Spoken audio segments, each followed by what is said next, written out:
balls, man. Give me your arm now. Get out of there now. Man, you grabbing my balls, man. Oh, man.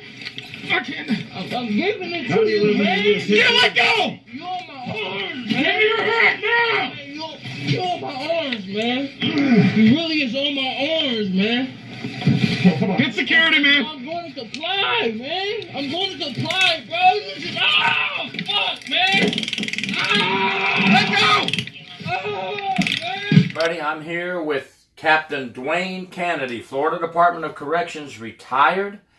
And that little clip you just saw at the beginning before I started talking was a failure to properly search a detained person before they took him to the hospital, and he had a weapon hidden in his crotch. And at the end of this short video, I'll put the second little blurb of that incident.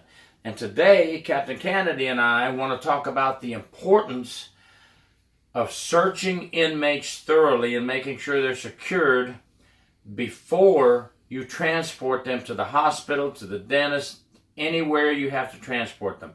Because don't think an inmate in a prison can't have a zip gun or a shank or something hidden when they know they're being transported outside.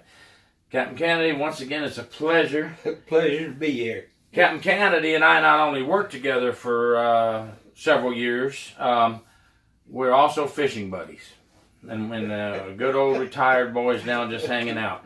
Captain Kennedy, can you, before we start talking about the topic, just give a short history of when you came in corrections and what you retired at and where you worked? I started in 1985 at Polk Correctional Institution. I retired in 2007 in June 1st.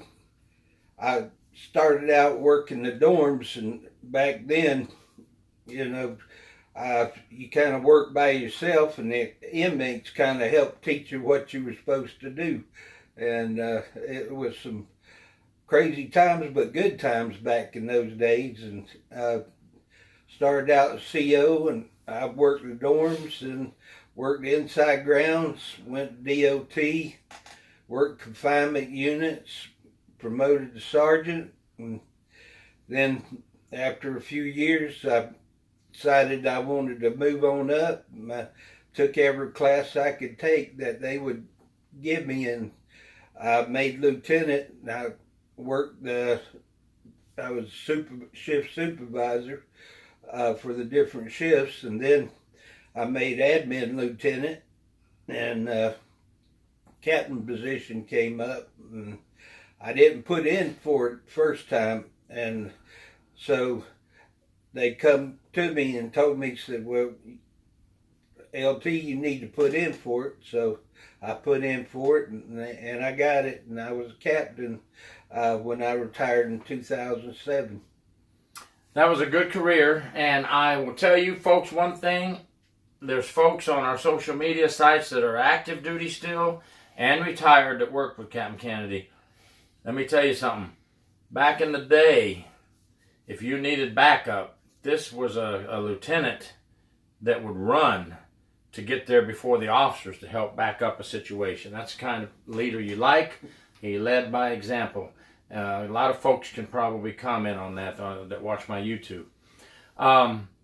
We want to talk about that topic. You know, it's very important. I know this video was about someone taken off the street that wasn't searched properly, but it happens with us as well, transporting inmates out of the prison. It happens also with the jails when they're transporting new arrestees to book in. So what would you tell a young officer today, working in corrections, trying to figure out all the ropes, trying to learn the proper way to do things, when it comes to taking an inmate out for transport? What would you do first, and what needs to be done before you ever leave that sally port with that inmate? Before you even start with that inmate, you need to do a strip search and be very thorough in all the clothing, because their clothing, they can hide so many things, and sometimes it's the very small things that can wind up getting an officer injured. We had one inmate that escaped with a paper clip, and he came to our prison later, and we put him in the hospital, and the nurse actually dropped a paper clip on his chest. So I told her he had escaped from something like that. Please be careful. But you check the waistbands of his underwear, the pants, the cuffs, and especially like in the zipper, the button area, they sometimes have a little pocket in there. You know, something as small as a paper clip can cost you your life, because they can get out of their handcuffs, stuff like that. They can hide small razor blades in their pants. They'll cut a little pocket in there and hide it. There's so many things that you have to watch for in the collars of their shirts, everything like that. Every little thing you have to look for.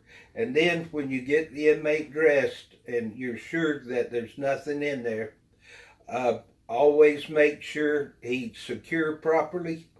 You put the belly chain on, the box with the cuffs, shackles, and everything before you even load him into the van and take him out of that sally port. That way you know you're safe for this at that time. And on transports, always be aware of your surroundings. You never know when that inmate may have found out that he's being transported. And that has happened to officers, and officers have been killed because the inmate found out. Make sure the medical department and all that absolutely know that they are not to tell anybody, no other inmates, or speak about it. And other officers need not speak about it, that they're moving that inmate on that certain day. And that is so important, everything that was just mentioned. And there's another thing I want to tell the young officers especially. In this video clip, you're going to hear the detained person yelling, you're grabbing my balls, you're grabbing my balls. This is something that inmates will do as well. They're going to try to embarrass you when you're searching them. Like, look at this guy, he's touching my testicles. What is he, you know, gay? And they'll try to do things to give you fear of searching them, because they don't want you down there, because they might have something hidden down there. Don't be scared when you reach down in that crotch area to search, that you're not only checking the waistbands of all the clothes, but you're checking down there to make sure there's nothing hidden under those testicles. And for the female officers, when you're transporting a female inmate, you're checking under the breast, you're checking in the crotch area. Don't let them dictate what you're going to do. Right. They'll try to explain that. They'll try to dictate how you're going to search them. Yeah, inmates play little games with you when you're trying to search them. And like Gary said you're touching my balls or my private parts or whatever. You run the game. They don't run nothing. And always make sure that you're the authority and not the inmate, because they will run any kind of game they can to keep you from doing a thorough search. And even when you take them to the hospital, and when you leave in that hospital, before you put them in that van, you do another search on them to make sure they haven't maybe just a little thing on a table somewhere that sleight of hand, you know, you're not 100% watching that inmate when you're at a hospital, you know, because you may be talking to a nurse or a doctor. So always be aware and always do a thorough search when you're coming back to the institution as well as going. And that is a great point, because you know, just because you did the search going out, you're not done. After they've been to the eye doctor, the medical doctor, the hearing doctor, whoever they're out there for, the dentist, whoever they're out there for, you don't know what they picked up while they were in that office. No, you're watching.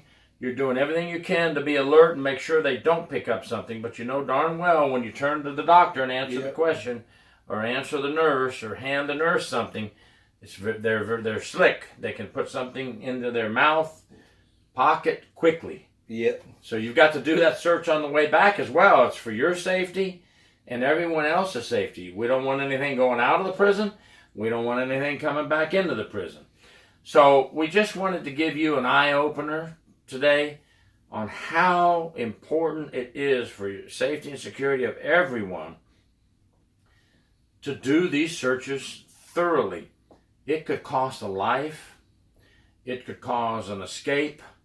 And when they escape, what do? They harm innocent citizens. And our job is not only to protect everyone behind the walls and the razor wire, our job is to protect the citizens. And it's happened. Yep. We've had officers killed, and the public people have been injured and killed. So we wanted to, keep it short. I think we're hitting 10 minutes probably now, but yeah, we needed to get the point across. We all can use this reminder, not just the new officers. I know I mentioned the new officers a lot. For all of you old-time officers, we need a booster shot every now and then. No pun intended with what's going on now. But we need our booster shot of training. So remember, don't become complacent. Do what we're telling you here and stay safe and keep safe and go home safe to your family. Captain Kennedy, thank you very much. Thank you, Gary, for talking to us today. Step on over there, buddy. You go. A sharp in your pockets, do you? Hopefully somebody would have caught that earlier. Uh-oh. Got a little bullet action. Don't see people carrying those around every day.